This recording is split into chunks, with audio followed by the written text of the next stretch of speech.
Alright class, let's start. पिछली class में हमने फॉर लूप्स शुरू किए थे। आज हमने उसी को कंटिन्यू करना है।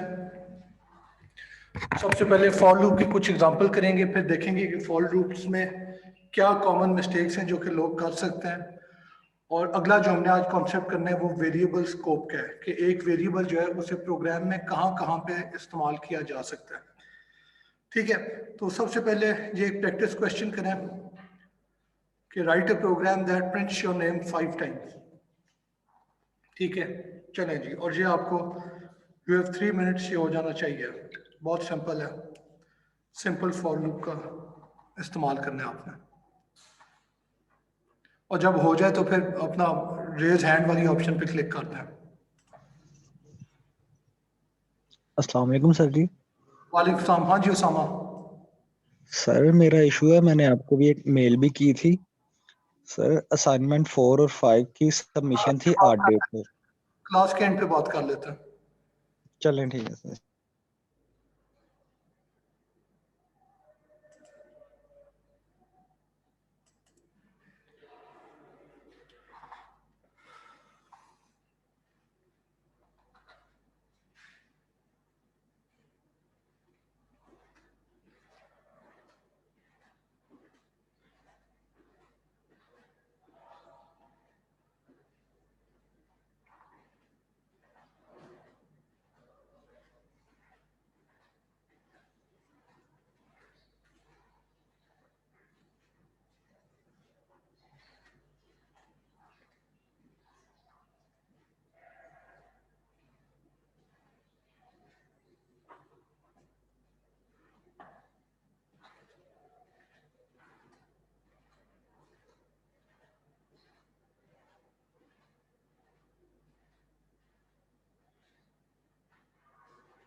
हाँ जी, कितनों का हो गया?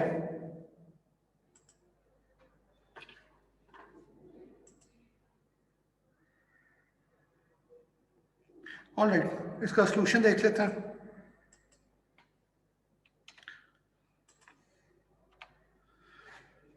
ठीक है, मैंने दो डिफरेंट तरीकों से किया है, काम वही हो रहा है। पहले में हमने क्या किया है, for int I is equal to 0, i is less than 5, i plus plus. यहाँ पे क्या हो रहा है कि जब आई इज इक्वल टू 0 है, ठीक है, तो कंडीशन ट्रू होगी कि 0 इज लेस देन 5 और स्क्रीन के ऊपर नाम लिखाएगा।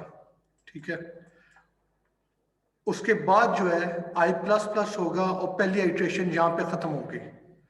अगली आइट्रेशन में आई इज इक्वल टू 1 होगा, फिर कंडीशन चेक होगी 1 इज लेस देन 5, यस, और सी आउट नाम हो जाएगा। और उसके एंड पे आई प्लस प्लस एग्जीक्यूट होगा और ये दूसरी आइट्रेशन यहाँ पे ख़त्म हो जाएगी। ठीक है, अब अगली आइट्रेशन में क्या होगा, चेक किया जाएगा सबसे पहले कि 2 is less than 5, yes, body में आएगा लूप की और स्क्रीन पे आदिल आउटपुट कर देगा और उसके एंड पे आई प्लस प्लस हो जाएगा। अब आई की वैल्यू 3 होगी है।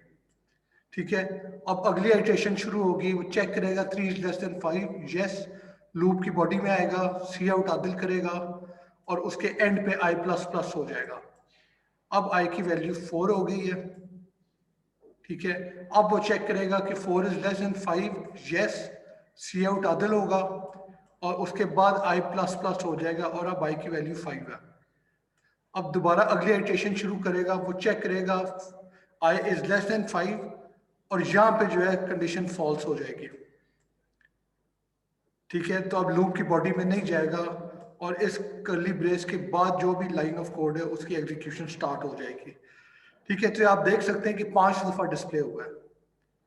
अब यही काम दूसरा तरीका क्या था कि i इज इक्वल टू 0 से लेस देन 5 यानी 4 तक जाने की बजाय आप i इज इक्वल टू 1 से लेके इक्वल टू 5 तक जाए।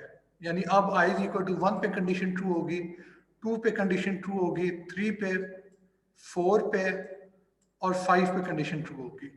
उसके बाद जब i प्लस प्लस होगा तो i की वैल्यू 6 हो जाएगी और अब 6 is not less than equal to 5 condition false हो जाएगी और जहां पे लूप की बॉडी जो है उसकी एग्जीक्यूशन नहीं होगी। ठीक है, तो कहने का मतलब है, ये एग्जांपल कराने का मकसद क्या था कि आपके जो लूप्स होते हैं, ठीक है, उसमें लाजमी नहीं है कि आप i इज इक्वल टू 0 से शुरू करें। आपकी मर्जी होती है कि आप क्या करना चाह रहे हैं।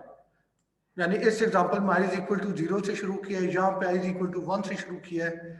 कोई और एग्जांपल हो सकता था, वहां i इज इक्वल टू 5 करते हैं और कंडीशन जो है वो i is less than equal to, sorry, less than 10 करते हैं।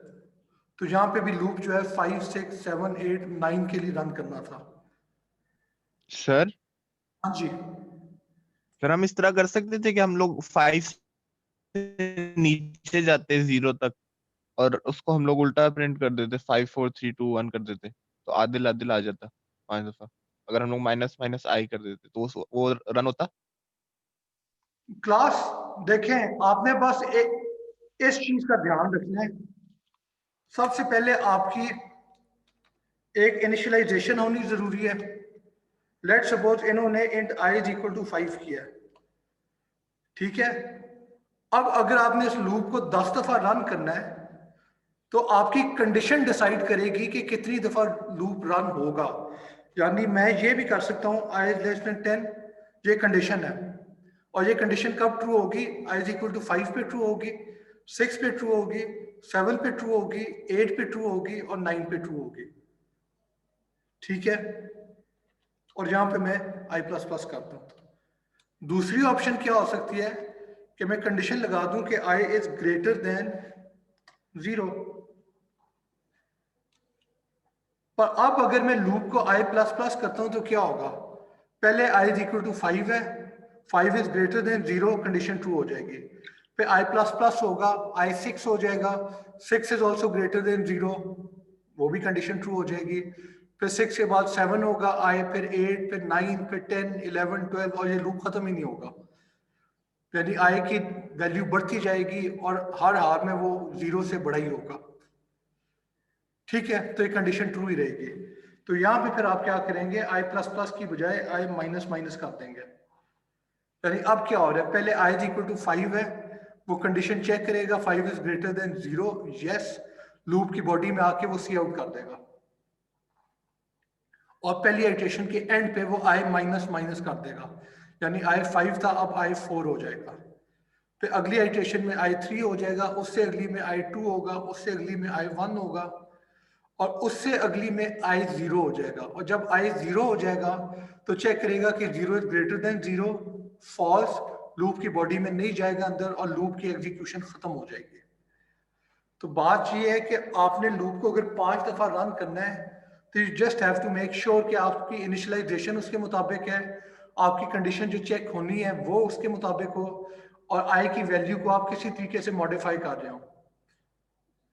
ठीक है, बाय द वे मैं ये भी कर सकता था, i इज इक्वल टू 10 कर देता, i इज ग्रेटर देन 0, ठीक है, और i is equal to i minus 2 कर देता।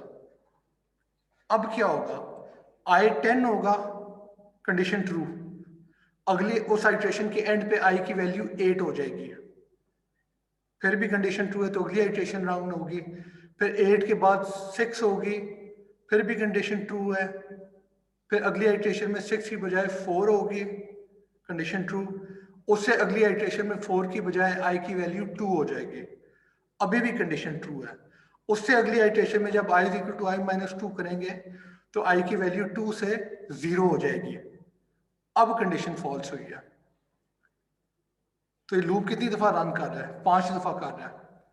पर इट्स जस्ट के हर आइट्रेशन में आई की वैल्यू 1 से कम करने की बजाय हमने आई की वैल्यू 2 से कम कर दिया। ठीक है, ये पॉइंट क्लियर हुआ है। और सिमिलरली अदर डायरेक्शन में अगर आपने जाना है तो आई इज इक्वल टू 0 कर दें, आई इज लेस देन 10 कर दें, और आई की वैल्यू हर आइट्रेशन की एंड पे I is equal to I plus 2 करते जाएं। ठीक है, एक बात याद रखनी है जो कि लोग शुरू में भूल जाते हैं, वो ये है कि आई इज इक्वल टू 0 जो इनिशियलाइजेशन हो रही है ये सिर्फ पहली दफा होगी, बस उसके बाद कभी नहीं होगी। I is equal to sorry I less than 10 की जो कंडीशन है ये कब चेक होगी? लूप की बॉडी में जाने से पहले। अगर ये कंडीशन ट्रू है तो फिर ही लूप की बॉडी में जाएंगे, अगर कंडीशन ट्रू है फिर ही अगली आइट्रेशन होगी, वरना नहीं होगी। और जब भी कोई आइट्रेशन खत्म होती है तो आई को मॉडिफाई करने वाली जो आखिरी स्टेटमेंट है ये बेसिकली सबसे एंड पे हो रही होती है, ये सबसे पहले हो रही होती है हर लूप शुरू करने से पहले, और ये हर लूप को खत्म करने से एन पहले आखिरी स्टेटमेंट होती है। ठीक है, तो इस चीज का आपने ध्यान रखना है। Any questions? Excuse me sir. हाँ जी, सर ये इसका आंसर फिर क्या होगा जो आपने अभी लिखा था कि i is equal to 0, i is equal less than 10, then i is equal to i plus 2। यार उसका भी वही होगा ना, ये देखें आई इज लेस देन 10 था।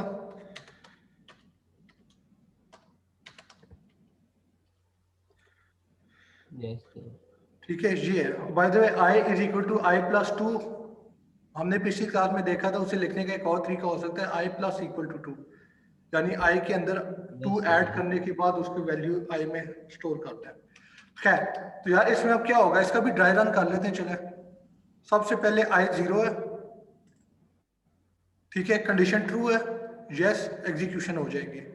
अगली आइट्रेशन में आई की वैल्यू प्लस 2 होगी, यानी अभी तक जो हम लूप कर रहे थे वो 0 के बाद 1 आता था, अब ऐसे नहीं है, अब 0 के बाद 2 आएगा। 2 की भी फिर कंडीशन 6 आएगा ट्रू है, सर। फिर 4 आएगा, फिर ओके 6 सर। आएगा, फिर 8 आएगा। ये सारी कंडीशन ट्रू है। इससे अगली आइट्रेशन में आई की वैल्यू 10 हो जाएगी। अब 10 is not less than 10, condition false हो जाएगी और इस केस में कुछ भी सी आउट नहीं होगा, आप लूप से बाहर आ जाएंगे। तो ये आप सर देख सकते हैं 5 दफा रन हुआ है। कंडीशन में i less than is equal to 10 होता फिर 10 आ सकता था। अगर i less than equal to 10 होता, यस, फिर ये वाला 10 भी आ जाता। Okay sir, thank you. फिर आपका जो नाम है वो 5 की बजाय 6 दफा डिस्प्ले होता स्क्रीन पे। और ये bye the way boundary line, ये जो बाउंड्री केसेस होते हैं, ठीक है, उसका आप ध्यान रख लें, ये शुरू में हमेशा कंफ्यूज करते हैं कि आई इक्वल टू 0 से लेके आई लेस देन 5 है तो लूप कितनी दफा रन करेगा। गलती लोग क्या करते हैं, वो यहाँ पे इसे समझेंगे कि sorry i is equal to 1 से लेके आई इज लेस देन 5 है फॉर एग्जांपल, तो लोग गलती कर सकते हैं कि 1 से लेके 5 तक रन कर रहे हैं, ऐसे नहीं है। बेहतर होता है कि अपनी उंगलियों पे एक दफा काउंट कर लें ताकि आपको एक शुरू में आइडिया हो जाए कि क्या हो रहा है। ठीक है, पर ऑब्वियसली जब आपका थोड़ा एक्सपीरियंस हो जाता है फिर ये चीज़ जो है आपके लिए बहुत ही सिंपल हो जाएगी। ठीक है, अब अगला सवाल है, ये भी आपने करना है, write a program which prints all the integers between -10 and 10। ठीक है, चलें जी, -10 से 10 तक आपने सारे भी इंटीजर्स प्रिंट करने हैं, इसका कोड लिखें, इसे फिर डिस्कस करते हैं। चलें, और मैं पिछला वाला आपकी आसानी के लिए शो कर देता हूँ अगर आपने सिंटैक्स देखना है, और जब हो जाए तो अपना रेज हैंड वाली ऑप्शन क्लिक कर दें। और दूसरी बात यह कि मेरा एक और मशवरा होगा कि ये अब जो मैंने आपको सवाल दिया है ना, इसे कागज पेंसिल की बजाय इसे एक्चुअल कंपाइलर के अंदर ही कर लें, ताकि आप देख सकें कि रन होके क्या हो रहा है, आपको कोड रन करना भी आ जाए। चलें,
हाँ जी, कोई सोल्यूशन बताएगा इसकी, कैसे जी किया 2 आपने? मिनट्स बस। All right.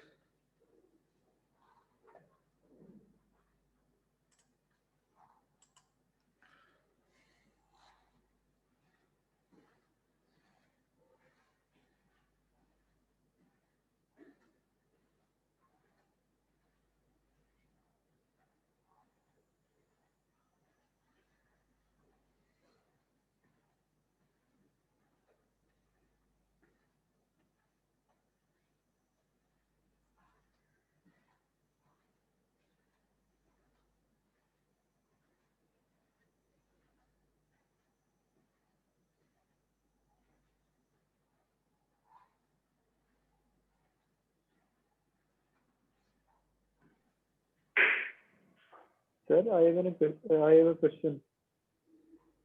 हाँ जी, कौन बात कर रहा है? Sir, Abdullah Ayan. अब्दुल्ला यान। हाँ जी, बताएं क्या कह रहे हैं आप? सर यहाँ पे जब आपने वाइफ टाइप प्रिंस का निकाला है तो यहाँ पे आपने सी आउट आदिल के एंड पे एंडल क्यों नहीं लिखा था, जो पिछला क्वेश्चन था?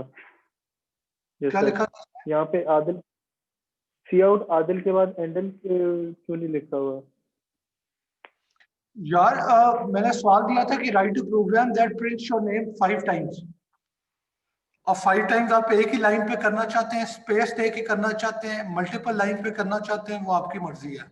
अगर मैंने कहा होता कि write a program that prints your name 5 times on separate lines, तो फिर एंड एल डालना लाजमी था। क्योंकि मैंने वो चीज स्पेसिफाई नहीं की, तो इसलिए एंड एल डालना लाजमी नहीं है, ऑब्वियसली बेहतर है। और द थिंग इज के सवाल में जो दिया गया है वो करना हर हाल में लाजमी होता है। और इस तरह की जो कंफ्यूजन होती है अभी तो फर्क नहीं पड़ता, पर जब आप एक्चुअल इंडस्ट्री में कदम रखेंगे, ठीक है, और तब आपको क्लाइंट कुछ कहते हैं कि आप ये काम करके दे दें, तो वहां पे अगर ये कंफ्यूजन है कि आपने एक ही लाइन में लिखना है या मल्टीपल लाइन में लिखना है, तो इस तरह की कंफ्यूजन फिर आप फौरन अपने क्लाइंट के साथ एड्रेस करते हैं, आप उससे पूछ लेते हैं कि उसकी रिक्वायरमेंट क्या है। ठीक है, जहां पे मैंने वो चीज स्पेसिफाई नहीं की थी, तो जहां तो आप सवाल में जो दिया गया है उसे समझ के वो पूरा कर लें, या फिर आप पूछ लें कि ये सवाल है, इसमें इस बात पे कंफ्यूजन है, तो वो भी एक अच्छी अप्रोच होती है। ठीक है, सर हो गया। All right. अच्छा, अब इसका सोल्यूशन क्या है? Write a program which print all integers between -10 and 10। Sir हो गया, मैंने कर लिया। चले रन भी हो बताएंगे? गया सर। Yes sir. हाँ जी बताएं, फिर आप बोल, कौन बात कर रहे हैं? हमजा अमरातिब सर। हाँ जी, हमजा मरातिब। सर हम लिखेंगे int main curly bracket open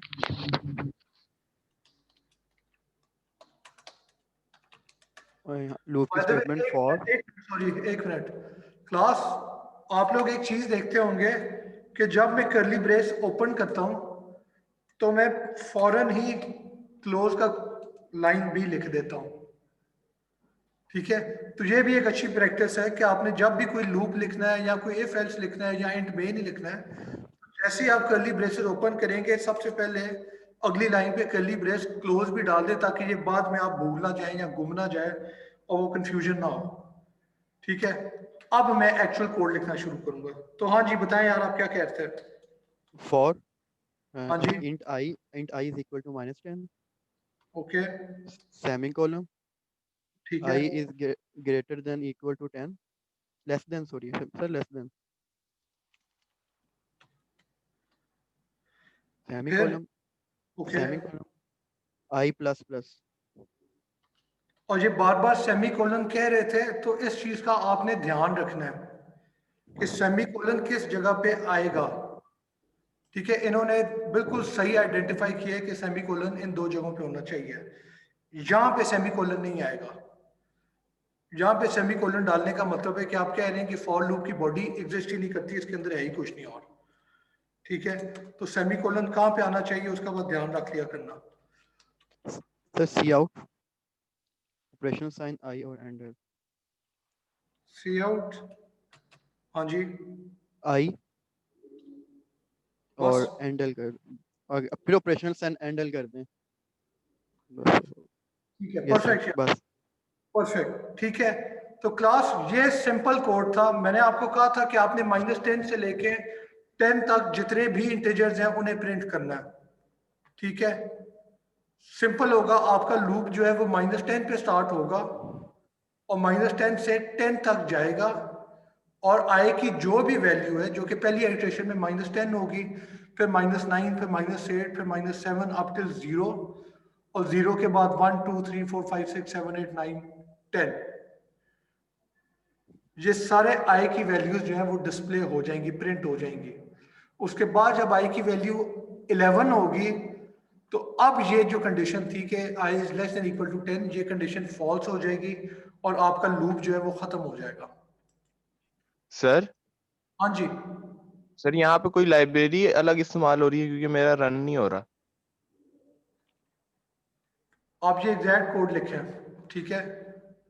आपने क्या एरर क्या दे रहा है?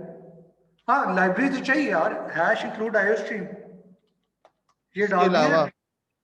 उसके अलावा कुछ नहीं है। यूजिंग नेम स्पेस एसटीडी चला,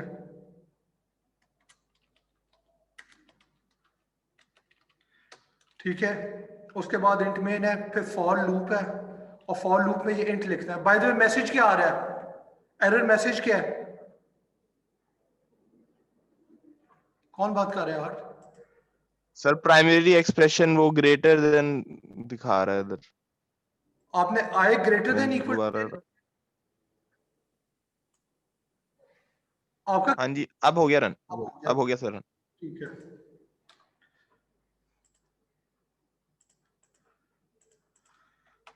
ठीक है क्लास,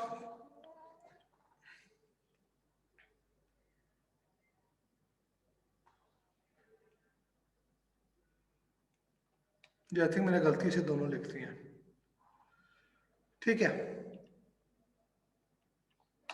ऑलराइट, अगला सवाल है what will be displayed on the screen. ये कोड देखे और मुझे कोई बताए कि इस पे क्या डिस्प्ले होगा।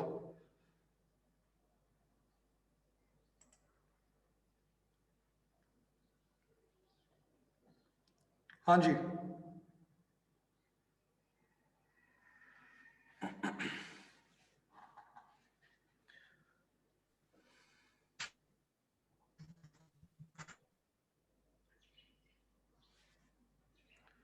हाँ जी, अब्दुल्ला अयान, क्या ख्याल है?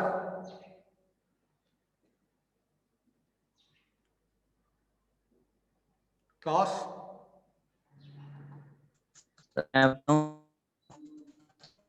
ये कौन बोल रहा है? हाँ जी, अब्दुल्ला अयान, बताएं इधर क्या डिस्प्ले होगा। सर कुछ डिस्प्ले नहीं होगा क्योंकि यहाँ पे आपने आई इज इक्वल टू 0 लिया हुआ है, फिर उसके बाद आपने I is greater than equal to 3 लिया हुआ है। तो आपका मतलब है कंडीशन ट्रू ही नहीं होगी कभी?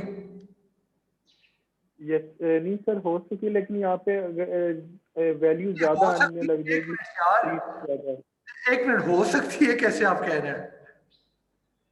नहीं होगी। हाँ नहीं होगी। अगर मैं पूछता प्रोग्राम हूँ रन हो रहा है, प्रोग्राम रन तो हो रहा है लेकिन कुछ Okay. डिस्प्ले नहीं हो रहा। डिस्प्ले नहीं होगा क्योंकि कंडीशन ही फॉल्स है।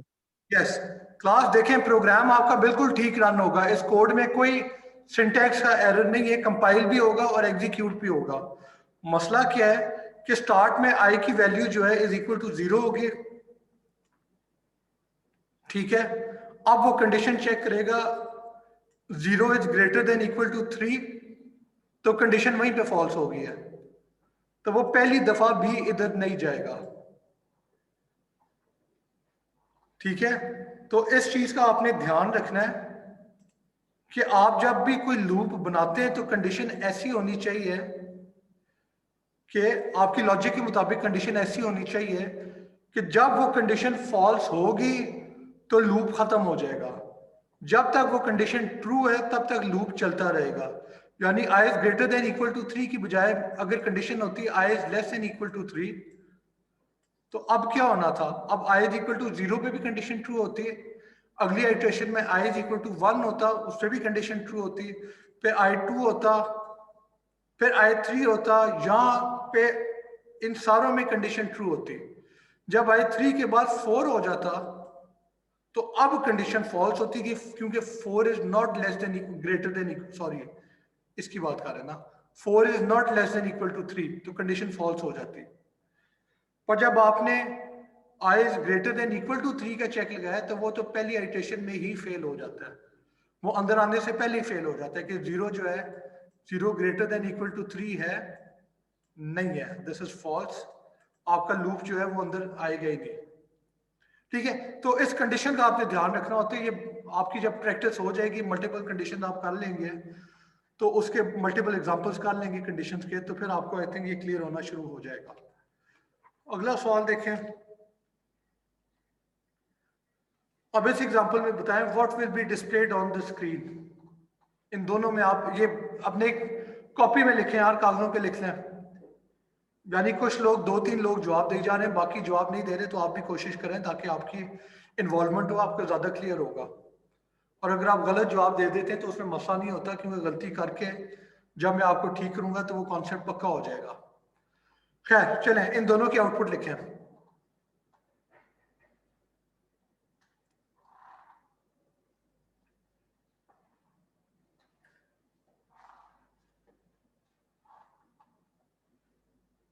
और बेशक इसे रन करके देख लें कंपाइलर में।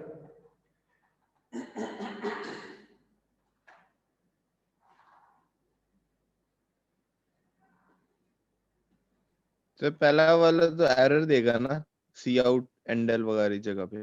अभी आते हैं यार उस पर, 1 मिनट ठहर जाए, बाकियों को करने दें। और बाय द वे एंडल कोई एरर नहीं दे रहा, एंडल में जहां चाहे लिखूं मेरी मर्जी है। एंडल यहां पे पहले न्यू लाइन होगी, उसके बाद आई प्रिंट होगा। अगर मैं आई के बाद एंडल लिखता तो उसमें पे पहले आई प्रिंट होना था, उसके बाद न्यू लाइन प्रिंट होती। तो ये दोनों ठीक है, एंडल का मसला नहीं है।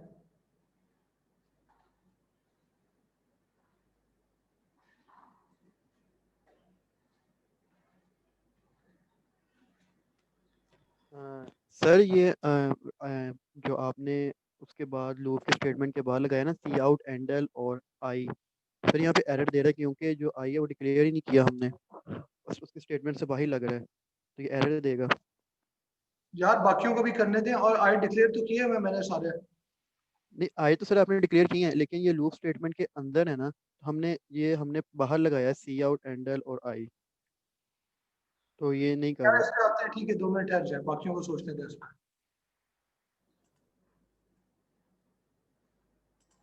और दूसरी लाइन के, अब दूसरे कोड की भी आउटपुट देखें। सर दूसरे कोड की आउटपुट आ रही है 0 1 2 3। बाकियों को करने दें, बाकियों को करने दें।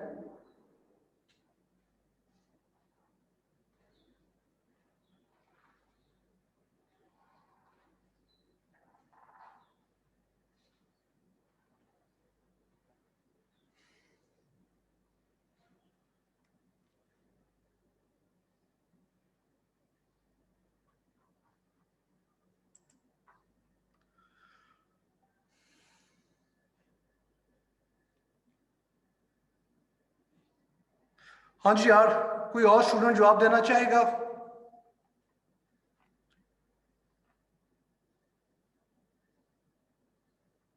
हाँ जी यार, कोई आप लोग भी इंटरेक्ट करें, बस 2 लोग ही जवाब दे जा रहे हैं।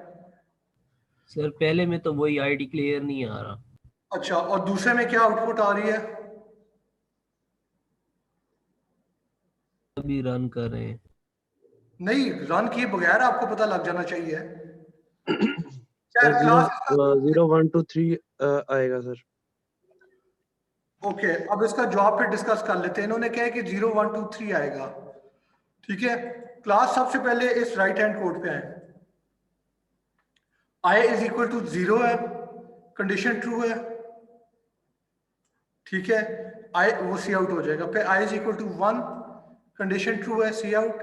आई is equal to 2, condition true. I is equal to 3, condition true, ठीक है, तो 3 भी डिस्प्ले हो जाएगा। उसके बाद आई इज इक्वल टू 4 होगा, और 4 is less than equal to 3, no, condition false हो जाएगी और आप लूप से बाहर आ जाएंगे। लूप से बाहर क्या स्टेटमेंट है? सी आउट एंड एल यानी न्यू लाइन पे आ जाओ और सी आउट आई, तो आई में क्या वैल्यू पड़ी हुई है? हाँ जी, 4 आई एग्जैक्टली आई में 4 पड़ा हुआ है। तो जब आपका लूप खत्म होता है तो ये लोग गलती करते हैं, वो समझते हैं कि लूप खत्म हुआ है 0 से 3 तक प्रिंट हो गया है, तो अब लूप खत्म हुआ है तो आई में 3 प्रिंट पड़ा होगा। ऐसे नहीं है, आई में अगर 3 पड़ा होता तो कंडीशन ट्रू होती और आप लूप की बॉडी के अंदर होते हैं। ठीक है, जब वो आई प्लस प्लस करके 4 हुआ था तब कंडीशन फॉल्स हुई और आप बाहर आए हैं। तो अब आप अगर आई को प्रिंट करेंगे तो आई के अंदर 4 पड़ा हुआ है, नॉट 3। ठीक है, तो ये तो सिंपल कोड हो गया। अब क्लास इस कोड और इस कोड में फर्क क्या है? सर उसमें आई डिक्लेयर किया हुआ है। ठीक है, तो हाँ, तो यहाँ पे जो है हमने आई जो डिक्लेयर किया है वो लूप की बॉडी के अंदर किया है, विच मीन्स कि लूप की बॉडी के अंदर आई एक्सेसिबल होगा।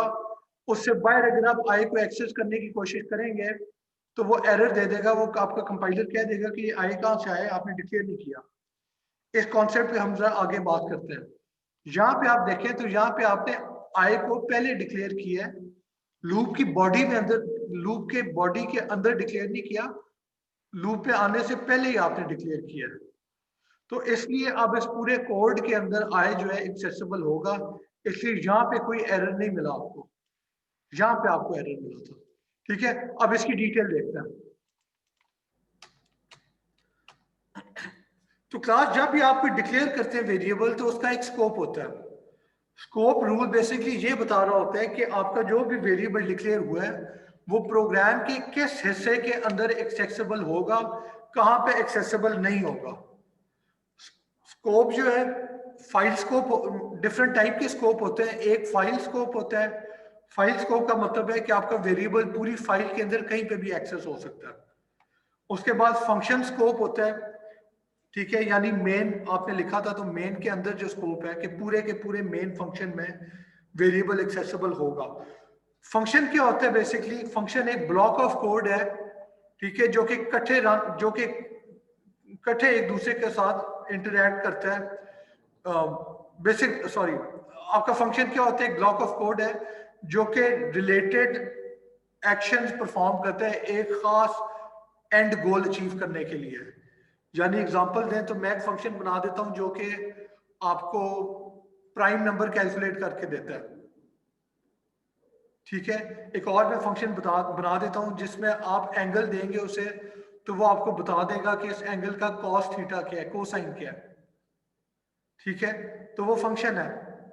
एक और फंक्शन हो सकता है कि मैं आपको नंबर देता हूं और वो फंक्शन उस नंबर का स्क्वायर रूट बना देता है। तो बेसिकली एक एंड गोल है और उस गोल को अचीव करने के लिए जो भी कोड है उसे आपने ग्रुप टुगेदर करके एक अलग फंक्शन बना देते हैं, एक अलग एंटिटी, एक अलग बॉडी बना देते हैं।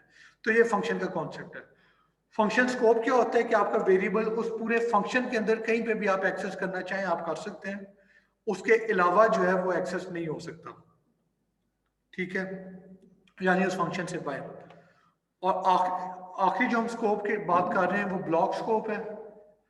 ब्लॉक स्कोप क्या होता है कि एक फंक्शन के अंदर आपके जो कर्ली ब्रेसेस के बीच में कोड होता है। फॉर एग्जांपल इफ है, इफ के जो कर्ली ब्रेसेस थे वहां पे आपने कोई कोड लिखा है, या फिर आपका फॉर लूप है, फॉर लूप की जो लाइन होती है जो इनिशियलाइजेशन वाली होती है, या तो आपने उसके अंदर कोई वेरिएबल डिक्लेयर किया है, या फॉर लूप के जो कर्ली ब्रेसेस है उनके बीच में कोई वेरिएबल डिक्लेयर किया है, तो उनका ब्लॉक स्कोप है, विच मीन्स कि वो उस कर्ली ब्रेसेस के बीच में ही एक्सेसिबल होगा। उन कर्ली ब्रेसेस से बाहर आप एक्सेस करने की कोशिश करेंगे तो वो एरर देगा आपको। ठीक है, तो ये स्कोप का कॉन्सेप्ट है। अब ये एक एग्जांपल देख लेते हैं। हैश इंक्लूड आईओस्ट्रीम किया यूजिंग नेम स्पेस एसटीडी। अब आपने एक वेरिएबल डिक्लेयर किया है जिसका मैंने नाम रखा है फाइल स्कोप वैर और इसकी वैल्यू 10 है। फिर मैंने इंट मेन किया है। अब अगला फंक्शन मैंने डिक्लेयर किया है इंट, इसका नाम है इंट फंक्शन स्कोप वैर और इसकी वैल्यू 20 कर दिया।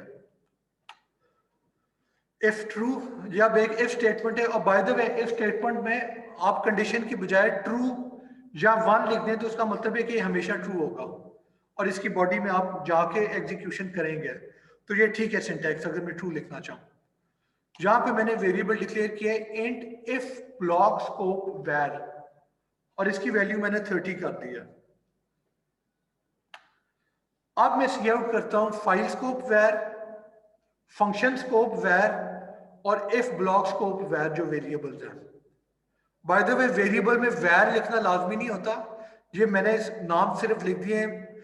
इन नामों को बहुत ज्यादा एक्सप्लेनेटरी बनाने के लिए मैंने स्कोप भी लिखा है, उसके साथ कौन सा स्कोप है, फाइल, फंक्शन, इफ, वो भी लिखा है और आगे वैर भी लिख दिया कि आपको पता लग जाए कि वेरिएबल है।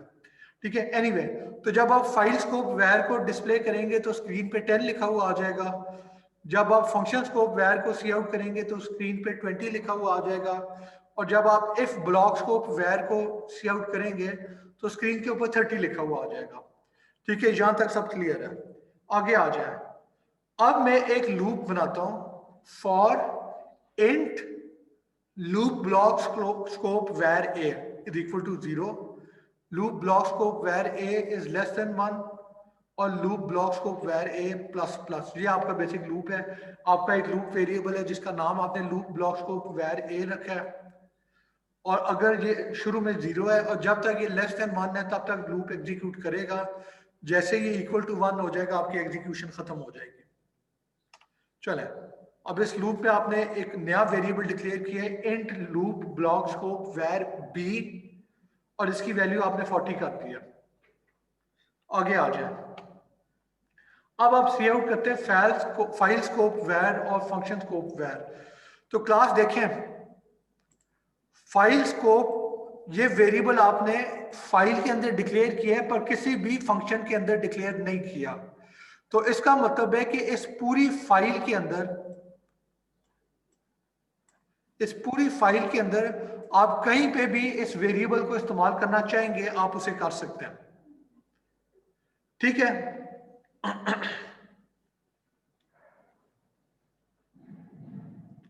आगे आ जाए, अगला ओके, तो फाइल स्कोप वैर को आप सी आउट करेंगे तो 10 स्क्रीन पे लिखा हुआ आ जाएगा। अगला वेरिएबल जो आप सी आउट कर रहे हैं वो फंक्शन स्कोप वैर है। तो क्लास ये वेरिएबल जो है इस इंट मेन फंक्शन के अंदर डिक्लेयर हुआ है। अब ये इस फंक्शन में आप कहीं फंक्शन के अंदर आप कहीं पे भी इसे इस्तेमाल करना चाहते हैं तो ये एक्सेसिबल है, आपको इजाजत है। तो स्क्रीन के ऊपर 20 लिखा हुआ आ जाएगा। अगली लाइन पे आ जाए, सी out loop block scope var a। तो जब आप इसको सी आउट करेंगे तो स्क्रीन के ऊपर जो भी इस वेरिएबल की वैल्यू है वो डिस्प्ले हो जाएगी। क्यों? क्योंकि देखें ब्लॉक स्कोप की बात आ गई। ये वेरिएबल जो है इस फॉर लूप के अंदर डिक्लेयर हुआ है, विच मीन्स कि इस करली ब्रेसेस से लेके इस करली ब्रेस तक ये कहीं पे भी आप इस्तेमाल करना चाहें आप कर सकते हैं। तो स्क्रीन के ऊपर जो भी उसकी वैल्यू है विच इज 0 स्टार्ट में, तो 0 स्क्रीन पे लिखा हुआ आ जाएगा। और लूप ब्लॉक स्कोप वैर b जब आप सी आउट करेंगे, ये bye the way less than होना चाहिए। ठीक है, इस वेरिएबल को जब आप डिस्प्ले करेंगे तो वो भी इस लूप के अंदर डिक्लेयर हुआ है, विच मीन्स कि इस लूप के अंदर एक्सेसिबल है और स्क्रीन के ऊपर 40 लिखा हुआ आ जाएगा। आगे आ जाए, अब आप करते हैं सी आउट इफ ब्लॉक स्कोप वैर। क्लास यहां पे मसला होता है क्योंकि ये वेरिएबल जो है ये आप देखेंगे वेरिएबल कहां पे डिक्लेयर हुआ है। तो ये वेरिएबल आपको नजर आएगा कि इस इफ ब्लॉक के अंदर डिक्लेयर हुआ है, विच मीन्स कि इस ब्लॉक के अंदर आप इस वेरिएबल को कहीं पे भी इस्तेमाल करना चाहें आपको इजाजत है। इस कर्ली ब्रेस से बाहर अगर आप कहीं पे भी इस्तेमाल करना चाहेंगे तो कंपाइलर एरर दे देगा कि ये वेरिएबल आपने डिक्लेयर नहीं किया। ठीक है, तो क्योंकि वो इस ब्लॉक के इफ ब्लॉक के अंदर ही एक्सेसिबल है तो उससे बाहर जैसे ही आप एक्सेस करेंगे आपको एरर आ जाएगा। ठीक है, तो इसकी इजाजत नहीं है। अगली लाइन पे आ जाए, अब आप इस फॉर लूप से बाहर आ गए हैं और आपने फाइल स्कोप वैर और फंक्शन स्कोप वैर को यूज किया है, सी आउट किया है। तो यहाँ पे आप देख सकते हैं कि ये भी फाइल स्कोप है इस वेरिएबल का, यानी ये वेरिएबल पूरी की पूरी फाइल के अंदर एक्सेसिबल है तो आपको ये डिस्प्ले कर देगा, 10 लिखा हुआ आ जाएगा। और फंक्शन स्कोप वैर जो है ये इस फंक्शन के अंदर डिक्लेयर हुआ है, विच मीन के फंक्शन के अंदर कहीं पे भी एक्सेसिबल है। तो स्क्रीन के ऊपर 20 लिखा हुआ आ जाएगा जो कि उसकी वैल्यू है। अगली लाइन पे आ जाए, सी आउट लूप ब्लॉक स्कोप वैर ए, लूप ब्लॉक स्कोप वैर बी और इफ ब्लॉक स्कोप वैर। तो यहां पे अब मसला क्या है कि ये वेरिएबल जो है ये इस लूप के अंदर डिक्लेयर हुआ है, विच मीन कि ये सिर्फ लूप के अंदर ही एक्सेसिबल है। अगला वेरिएबल लूप ब्लॉक स्कोप वैर बी है, तो ये भी इस लूप के अंदर डिक्लेयर हुआ है, ये लूप के अंदर ही एक्सेसिबल है, उससे बाहर नहीं होगा। और तीसरा जो वेरिएबल इफ ब्लॉक स्कोप था वैर, तो वो आप देख सकते हैं कि इस इफ के अंदर डिक्लेयर हुआ है, विच मीन कि इस इफ से बाहर अगर आप एक्सेस करेंगे तो एरर हो जाएगा। तो ये तीनों जो वेरिएबल हैं ये यहाँ पे एक्सेसिबल नहीं है और आपको तीनों केसेस में एरर आ जाएगा। ठीक है, तो क्लास इस चीज का आपने ध्यान रखना होता है। और ये भी शुरू की एक बड़ी कॉमन मिस्टेक है कि आपने एक वेरिएबल डिक्लेयर किया है, अब वो वेरिएबल आप किसी और जगह पे इस्तेमाल करने की कोशिश दे रहे हैं तो वो एरर दे रहे हैं और आपको समझ नहीं आ रही कि क्यों।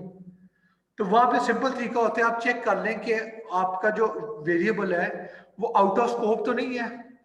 अगर आउट ऑफ स्कोप है तो फिर आप उसके स्कोप को ठीक कर दें। यानी अगर आपने एक वेरिएबल मेन में इस्तेमाल करना है और वेरिएबल आपने डिक्लेयर जो है इफ ब्लॉक के अंदर किया हुआ है, तो वो इफ ब्लॉक से बाहर अगर एक्सेस कर रहे हैं तो उसका मतलब है कि फिर जो वेरिएबल डिक्लेरेशन है उसको आप ठीक करें, उसे आप इफ ब्लॉक के अंदर करने की बजाय इफ ब्लॉक के बाहर डिक्लेयर करें, उससे पहले डिक्लेयर करें। ठीक है, और हाँ जी, और यहां पे एक और रूल है, ये बात याद रखें कि आप वेरिएबल जहां पे डिक्लेयर करते हैं उसके बाद वो वेरिएबल एक्सेसिबल होगा, उससे पहले नहीं होगा। यानी अगर मैं यहां पे लेट सपोज इस जगह पे मैंने एक नई लाइन ऐड की है which is int x is equal to 50। ठीक है, अब मैं अगर यहां पे सी आउट करने की कोशिश करूं, सी आउट x, तो वो कंपाइलर एरर दे देगा, वो कहेगा कि x कहां से आया, आपने डिक्लेयर नहीं किया। तो दैट मीन्स कि अगर मैंने इस पॉइंट पे डिक्लेयर किया है तो अब इसके बाद मैं कहीं पे भी सी आउट x कर दूं, अब इसकी इजाजत है क्योंकि वेरिएबल इस पॉइंट के बाद से एक्सेसिबल होना शुरू होगा। ठीक है, और ये बाय द वे ये C++ में है। ऐसे कुछ लैंग्वेजेस होती हैं जहां पे अगर आप कोई वेरिएबल डिक्लेयर करें, ठीक है, यानी इस लाइन पे भी डिक्लेयर किया है, तो लैंग्वेज क्या करेगी, उस डिक्लेरेशन को कंपाइलर ऑटोमेटिकली स्टार्ट पे ले जाएगा और फिर वो वेरिएबल पूरे के पूरे कोड में एक्सेसिबल होगा। पर C++ ऐसे नहीं करती। C++ क्या करती है कि आपने जहां पे वेरिएबल डिक्लेयर किए अब उस पॉइंट से आगे आप उस वेरिएबल को एक्सेस कर सकते हैं, उस पॉइंट से पहले उसे एक्सेस नहीं कर सकते। ठीक है, तो क्लास ये एक एग्जांपल हो गया। Any questions? सर हाँ जी, सर आपने इंट मेन के ऊपर इंट फाइल स्कोप वेयर किया है इज इक्वल टू 10, तो ये अगर हम सी, तो इस पे सी इन नहीं होगा, ये एस टू आउट डी सारा प्रोग्राम इस 10 इसकी वैल्यू होगी। हमारा रिपीट करें, आपकी समझ नहीं आई। सर मैं ये कह रहा हूँ कि आपने जो इंट मेन के ऊपर इंट फाइल स्कोप वेयर किया इज इक्वल टू 10, ये इसको इस वैल्यू को हम सी इन नहीं करवा सकते, जो हमने इसको अलॉट कर दिया वो थ्रू आउट दी प्रोग्राम यही रहेगी। यार हाँ, मैंने इस तरह से किया। ठीक है, अच्छा आप इस वाले की बात कर रहे हैं? हाँ ये जी, इंट मेन फॉर, जी सर ये वाली। इसकी वैल्यू आप ले सकते हैं। मैंने कोड को सिंपल रखने के लिए ऐसे किया है, वरना मैं यहां पे डाल देता लाइन फॉर एग्जांपल cin और फाइल स्कोप वैर। ठीक है, इसकी इजाजत थी। यानी अब क्या होना था, आपका यूजर जो है वो कीबोर्ड पे वैल्यू एंटर करता और वो इस वेरिएबल के अंदर कॉपी हो जाती।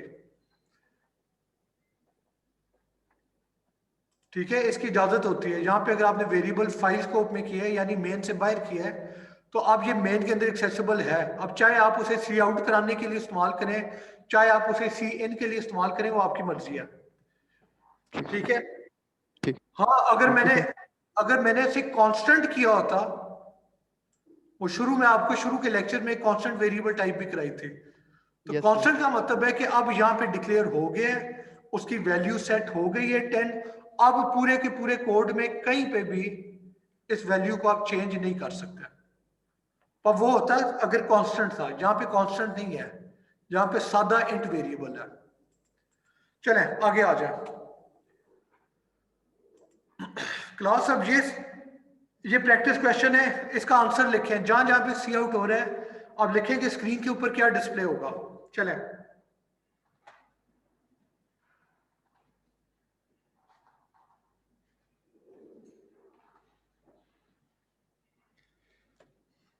you have 3 minutes.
Alright class. हाँ जी, आंसर्स। पहला सी आउट क्या डिस्प्ले करेगा?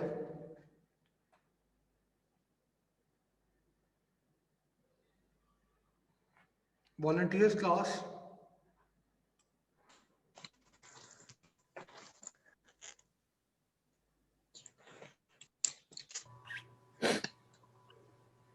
हाँ जी, सर पहले सी आउट में 10 20 30 हो जाएगा प्रिंट। पहले सी आउट में 10 20 30 हुआ है, ठीक है। यानी x जो है वो फंक्शन स्कोप है, y जो है वो अगले ब्लॉक के अंदर है, ठीक है, पर ग्रीन ब्लॉक में y डिक्लेयर हुआ है।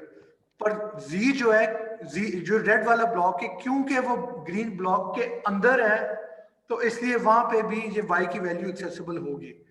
और z जो है वो तो वैसे रेड वाले ब्लॉक का हिस्सा है, सॉरी उससे पहले हुआ है, तो वो भी जो है आपका एक्सेसिबल होगा। अगला जो सी आउट एक्स वाई जी हो रहा है, ठीक है, वहां पे भी 10 20 30 डिस्प्ले हो जाएगा। क्यों? क्योंकि x जो है वो भी इससे पेरेंट ब्लॉक में है, y भी इसके पेरेंट ब्लॉक में है और z भी इसके पेरेंट ब्लॉक में है। अगली लाइन पे आ जाए। अब ग्रीन वाला जो सी आउट है एक्स वाई जी, जहां पे क्या प्रिंट होगा? हाँ जी,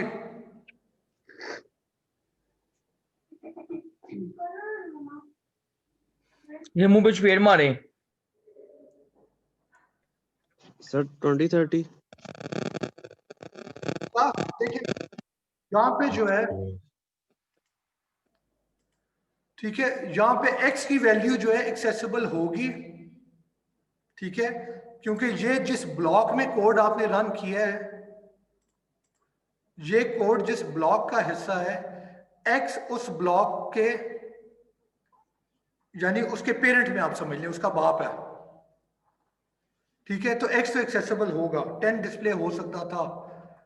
पर y जो है, y भी इसी स्कोप का हिस्सा। इंडेंटेशन देख लेना, इंडेंटेशन से आपको पता लग जाता है। वाई भी इसका हिस्सा है।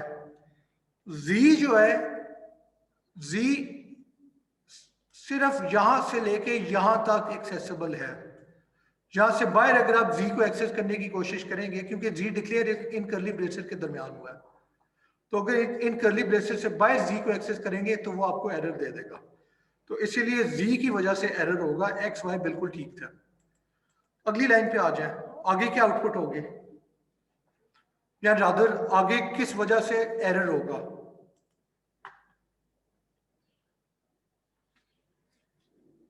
हाँ जी, जवाब देंगे। आगे सिर्फ एक्स प्रिंट होगा। एक्स ठीक है, वाई जी ठीक नहीं है। नहीं सर। ठीक है, अच्छा आउट बात ऑफ ये है बात ये है कि प्रिंट तो कुछ भी नहीं होगा क्योंकि एरर हो रहा है, सही है। पर वैसे किसकी वजह से एरर हो रहा है, तो देखें एक्स जो है, एक्स जहां पे डिक्लेयर हुआ है, विच मींस कि इस करली ब्रेस से लेके इस करली ब्रेस तक कहीं पे भी आप एक्स को इस्तेमाल कर लें, उसकी आपको इजाजत है। तो एक्स ठीक है, 10 हो जाना चाहिए था। वाई पे अगर आ जाए तो वाई का क्या मसला है कि वाई इस करली ब्रेस से लेके इस करली ब्रेस के दरमियान डिक्लेयर हुआ है और वो यहीं पे एक्सेस हो सकता है। इससे बाहर अगर आप y को एक्सेस करेंगे तो वो एरर दे देगा, ठीक है। और z को देख लें तो z जो है वो इस करली ब्रेस के बाद और इस करली ब्रेस से पहले डिक्लेयर हुआ है, विच मीन कि यहां से यहां तक वो इस्तेमाल हो सकता है। और इस जगह से बाहर अगर आप z को एक्सेस करने की कोशिश करेंगे तो वो एरर दे देगा। और वो आपको ठीक है, तो x ठीक था, पर जहां पे y और z को इस्तेमाल करना उसने आपको एरर दे दिया। तो इस चीज का आपने पास ध्यान रखना होता है कि आप जो भी वेरिएबल इस्तेमाल कर रहे हैं आया वो उस स्कोप के अंदर लाई करता है कि नहीं करता। ठीक है क्लास, एक और कॉन्सेप्ट है लेक्सिकली स्कोप्ड का। ठीक है, तो कुछ लैंग्वेजेस होती हैं लेक्सिकली स्कोप्ड। लेक्सिकली स्कोप्ड का क्या मतलब है कि जब भी कोई वेरिएबल एनकाउंटर होगा उस प्रोग्राम में, तो कंपाइलर सबसे पहले चेक करेगा लोकल ब्लॉक में, यानी कोई वेरिएबल एक्सेस आया है, एनकाउंटर हुआ है, तो देखेगा कि ये वेरिएबल जो है डिक्लेयर किसी इफ या एल्स ब्लॉक के अंदर तो नहीं हुआ। अगर नहीं हुआ तो फिर वो चेक करेगा कि जिस फंक्शन का वो कोड हिस्सा है उस फंक्शन के ब्लॉक में तो डिक्लेयर नहीं हुआ। वहां पे भी नहीं हुआ तो फिर वो चेक करेगा कि जो इस फाइल के अंदर ये कोड एग्जिस्ट करता है उस पूरी फाइल के अंदर कहीं पे डिक्लेयर हुआ है कि नहीं। अगर वहां पे भी डिक्लेयर नहीं हुआ तो एरर दे देगा प्रोग्राम, कहेगा कि आपने वेरिएबल इस्तेमाल कर लिया पर डिक्लेयर नहीं किया। ठीक है, पर दूसरी बात यह है कि इसका एक और कॉर्नरी क्या है कि अगर आपने दो वेरिएबल डिक्लेयर किए जिनका नाम सेम है, एक वेरिएबल आपने फंक्शन के अंदर डिक्लेयर किया है और उसी नाम का वेरिएबल उसी फंक्शन के अंदर आपने किसी इफ ब्लॉक के अंदर डिक्लेयर किया, तो अब क्या होगा, ये दोनों वेरिएबल फर्क ट्रीट किए जाएंगे। अगर इफ ब्लॉक के अंदर आप वेरिएबल को एक्सेस करते हैं, सी आउट करते हैं फॉर एग्जांपल, तो उस ब्लॉक के अंदर जो डिक्लेयर हुआ था उस वेरिएबल की जो वैल्यू है वो आएगी। और उस इफ ब्लॉक के बाहर अगर आप वेरिएबल को एक्सेस करते हैं तो फिर जो फंक्शन के अंदर वेरिएबल बना था उसकी वैल्यू इस्तेमाल हो रही होगी। यानी इसका एक एग्जांपल करते हैं, यहां पे आ जाए, जहां पे हमने एक वेरिएबल डिक्लेयर किया है उसका नाम x है और उसकी वैल्यू 40 है। क्लास एक काम करते हैं, एक रैम बना लेते हैं। रैम में x इक्वल टू 40 है, ठीक है। और ये मैं आपकी आसानी के लिए रैम से बाहर लिख देता हूं कि फाइल स्कोप है। आगे आ जाए, इंट मेन में आ जाए। अब इंट मेन में एक वेरिएबल डिक्लेयर हुआ है उसका नाम इंट x है, तो यानी उसी नाम का एक और वेरिएबल बन गया। तो रैम में एक और एंट्री होगी x की और उसकी वैल्यू 10 है। और आप लोगों की आसानी के लिए मैं रैम के बाहर लिख देता हूं कि ये जो है ये मेन वाला, मेन स्कोप वाला जो वेरिएबल था ये वो है। आगे आ जाए, इफ ब्लॉक में आए, इफ ब्लॉक में एक और वेरिएबल है उस वेरिएबल की वैल्यू 20 है और उसका नाम भी x है।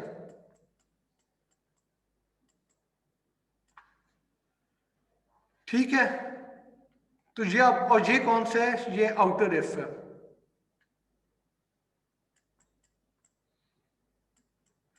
आगे आ जाए, अब एक और वेरिएबल डिक्लेयर हो गया है, ये x कौन सा है, ये x30 है। तो आपको नजर आ रहा है कि हर वेरिएबल का नाम सेम है, वैल्यू सेम हो सकती थी पर मैंने आपकी आसानी के लिए इसकी वैल्यू फर्क रखी है। और ये कौन सा वाला इफ है, ये इनर इफ है, ताकि आपको पता लग जाए कि किसकी बात हो रही है। चलें आगे आ जाएं। अब अगली लाइन पे क्या हो रहा है, सी आउट एक्स। तो क्लास x में तो 40 भी पड़ा हुआ है, 10 भी पड़ा हुआ है, 20 भी पड़ा हुआ है, 30 भी पड़ा हुआ है। तो हम किस x की बात कर रहे हैं? ठीक है, तो ये आपने ध्यान रखना है कि इसका सबसे इमीडिएट जो पेरेंट है उसकी बात करनी है। यानी आप समझ लें कि ये पेरेंट है, ये उसका दादा है, और ये परदादा है, और ये परदादा है। ठीक है, तो आपसे जो इमीडिएट पहले वाली डेक्लेरेशन हुई है वो इस्तेमाल होगी। तो यानी यहां पे जो सी आउट करना है वो इस वाले x को कंसिडर करेगा। इस x में 30 पड़ा हुआ है तो स्क्रीन के ऊपर 30 लिखा हुआ आ जाएगा। फिर अगली लाइन पे आ जाए, जहां पे भी सी आउट x हो रहा है, तो इससे इमीडिएट पहले कौन सी वाली डेक्लेरेशन हुई थी, वो ये वाली थी, तो इसलिए यहां पे भी 30 प्रिंट हो रहा है। क्लास अब क्या होगा, अब कर्ली ब्रेसेस क्लोज्ड एनकाउंटर होगा। तो क्लास एक बात याद रखें कि जब कोई स्कोप खत्म होता है, ठीक है, तो उस स्कोप के अंदर जो, यानी किसी वेरिएबल का स्कोप खत्म हो जाता है तो उस वेरिएबल को डिलीट कर दिया जाता है ऑटोमेटिकली। यानी कंपाइलर क्या करेगा, जब ये कर्ली ब्रेस एग्जीक्यूट हो गया है तो वो समझ जाएगा कि ये वाला एक्स जो था इसका स्कोप अब खत्म हो गया है। ठीक है, यानी अब आगे x इस्तेमाल करेंगे तो वो ये वाला x नहीं होगा, क्योंकि ये वाला x सिर्फ इस कर्ली ब्रेस से लेके इस कर्ली ब्रेस तक एक्सेसिबल था। तो इसलिए वो क्या करते हैं, वो रैम से इस वाले x को डिलीट ही कर देता है, यानी रैम में अब ये वाला x नहीं रहा। ठीक है, ये बात क्लियर है, थोड़ा मैसी हो गया। चलें जब दोबारा देख लेते हैं, अगली लाइन पे आए। आगे अब सी आउट एक्स हो रहा है, तो अब कौन सा वाला एक्स डिस्प्ले होगा। तो क्लास देखें, ये वाला एक्स जो था, एक मिनट, ये वाला एक्स जो था ये सिर्फ इस ब्लॉक से लेके यहां तक था।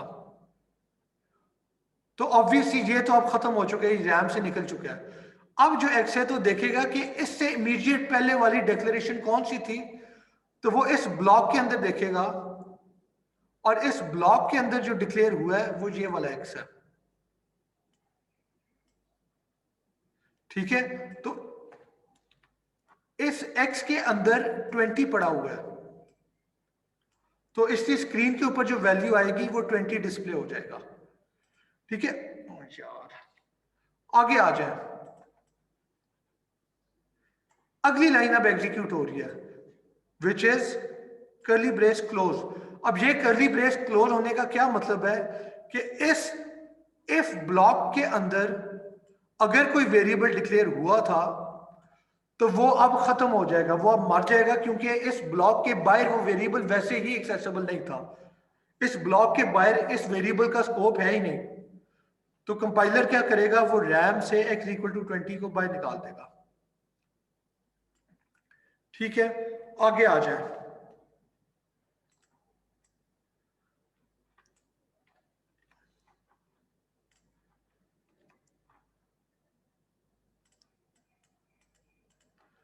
अब अगली लाइन एग्जीक्यूट होगी, which is cout x. तो क्लास देखें, ये सारा जो कोड है ये इसका स्कोप खत्म हो गया, यहां पे जो भी वेरिएबल डिक्लेयर हुए थे वो खत्म हो गया। तो अब यहां पे कौन सा एक्स बचा है, तो वो ये वाला एक्स है। इसका फाइल स्कोप है, ये इस मेन के अंदर कहीं पे भी इस्तेमाल हो सकता है। तो यहाँ पे जब आप सी आउट एक्स करेंगे तो स्क्रीन के ऊपर 10 लिखा हुआ आ जाएगा, ठीक है। और जब ये मेन खत्म होगा, इसके बाद क्या होगा, अब अगली लाइन एग्जीक्यूट होगी which is curly braces close main का। तो अब क्या होगा कि इस मेन के अंदर जो आपने वेरिएबल डिक्लेयर किए थे, यानी ये वाला था, तो वो वेरिएबल भी आप स्कोप से खत्म हो गया, विच मीन कि उसे रैम से बाहर निकाल दिया जाएगा, ठीक है। रह गया x इक्वल टू 40, तो उसका फाइल स्कोप है, विच मीन कि जब तक फाइल जिंदा रहेगी, जब तक फाइल चल रही है, फाइल के अंदर कोई भी कोड है जो एग्जीक्यूट हो रहा है, तब तक वो 40 रहेगा। जैसे ही उस फाइल की एग्जीक्यूशन खत्म हो जाती है, ये 40 भी रैम से बाहर निकल जाएगा, ठीक है। आगे आ जाए, आगे एक छोटा सा हमने फंक्शन बनाया है जिसका नाम सम अदर फंक्शन है, ठीक है। फंक्शन क्या और कैसे बनता है उसकी अभी डिटेल में ना जाए, बस सपोज करें कि ये इंट मेन से एक अलग फंक्शन है। तो यहाँ पे जब आप सी आउट एक्स करेंगे तो आप देख सकते हैं कि इस फंक्शन के अंदर कहीं पे भी एक्स डिक्लेयर नहीं हुआ। तो आपका कंपाइलर समझ जाएगा कि यहाँ पे जो एक्स इस्तेमाल हो रहा है वो फिर फाइल स्कोप के अंदर एग्जिस्ट करता है, और फाइल स्कोप में ये वाला एक्स था। तो यहाँ पे जो सी आउट एक्स होगा तो स्क्रीन के ऊपर 40 लिख देगा, ठीक है। और लेट्स सपोज कि फाइल की एग्जीक्यूशन खत्म हो गई है, तो रैम से ये आखिरी वाला एक्स जो था ये भी निकल जाएगा। चले क्लास, एनी क्वेश्चन? सर ये पॉइंट रिपीट करिएगा, ये जो लास्ट। ये फंक्शन वाला जो था, हाँ जी। ठीक है। क्लास लेट सपोज इस फंक्शन की एग्जीक्यूशन हो रही है, सी आउट एक्स हो रहा है, तो सबसे पहले आपका कंपाइलर चेक करेगा कि ये जो सी आउट एक्स है, ये एक्स जो है ये किसी इफ या फॉर लूप के किसी ब्लॉक का हिस्सा तो नहीं है। और यहाँ पे आपको नजर आ रहा है कि ये लाइन ना ही किसी इफ ब्लॉक का हिस्सा है, ना ही किसी फॉर ब्लॉक का हिस्सा है, तो समझ आएगा कि ब्लॉक के अंदर तो वेरिएबल डिक्लेयर नहीं हुआ। फिर कंपाइलर चेक करेगा कि ये जो फंक्शन है सम अदर फंक्शन, इसके अंदर तो वेरिएबल डिक्लेयर नहीं हुआ, और आपको नजर आ रहा है कि यहाँ पे भी कोई वेरिएबल डिक्लेयर नहीं हुआ। तो उसके बाद फिर कंपाइलर चेक करेगा, ओके नेक्स्ट लेवल है फाइल का, तो चेक करेगा कि फाइल के अंदर कोई वेरिएबल डिक्लेयर हुआ है ऑफ द नेम एक्स, तो वो उसे नजर आ रहा है कि यस वो वेरिएबल एग्जिस्ट करता है। तो अब आपका कंपाइलर क्या करेगा, वो इस x की जगह पे 40 की वैल्यू इस्तेमाल करेगा। और बाय द वे ये भी तो एक x था, इसमें 10 पड़ा हुआ है, वो क्यों नहीं इधर आया? तो क्लास ये जो x है इसका स्कोप जो है वो फंक्शन स्कोप है। फंक्शन स्कोप का मतलब है कि वो सिर्फ इस फंक्शन के अंदर ही एग्जिस्ट करते हैं और इस फंक्शन के अंदर ही उसे आप इस्तेमाल कर सकते हैं। इससे बाहर आ जाएंगे तो ये जब मेन खत्म होगा तो ये एक्स भी खत्म हो जाएगा, ठीक है। तो ये एक अलग फंक्शन है। मेन में जो वेरिएबल डिक्लेयर हुए थे वो यहाँ पे इस्तेमाल नहीं होंगे, यहाँ पे इसके अपने वेरिएबल होंगे, या तो वो या फिर जो फाइल स्कोप में वेरिएबल को डिक्लेयर किया है वो आ जाएगा, और फाइल स्कोप में ये वेरिएबल डिक्लेयर किया था तो वो यहाँ पे वैल्यू इस्तेमाल होगी। हाँ जी, एनी अदर क्वेश्चन?